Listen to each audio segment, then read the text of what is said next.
የታን ኢንጂነሪንግ ባለቤትና ኃላፊ ኢንጂነር ፉአድ ኢብራሂም ወደዚህ እንዲመጡልኝ በአክብሮት ጠይቃለሁ። አሁን ተቀብዬ ሞራል አስዬ እርሶ እንግዲህ ለክቡር ርዕሰ መስተዳድሩ ይህንን ፊፋ የዓለም አቀፍ ስታንዳርድ ማሟላቱን ስቴዲየማችን ማለት ነው ፊፋ የሰጠውን የማረጋገጫ ሰርተፍኬት ለክቡር ርዕሰ መስተዳድሩ ይሰጣሉ። ክቡር ርዕሰ መስተዳድሩ ደግሞ ለዞናችን ዋና አስተዳዳሪ የሚሰጥ ይሆናል ማለት ነው።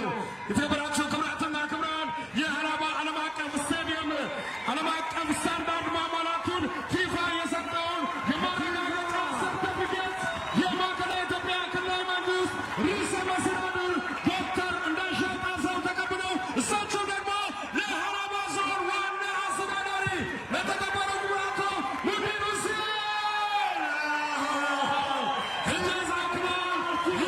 የሀላባ ኢንተርናሽናል ስታዲየም ዓለም አቀፍ ስታንዳርድ ማሟላቱን ፊፋ የሰጠው የማረጋገጫ ሰርተፍኬት ለሀላባ ዞን አስተዳዳሪ እጅ ገብቷል። ክቡር ርዕሰ መስተዳድር፣ የተከበራችሁ ሚኒስትሮች፣ ሚኒስትር ዴኤታዎች፣ ክቡር አፈ ጉባኤ፣ የተከበሩ የመንግስት ዋና ተጠሪ እጅግ አድርገን እናመሰግናለን።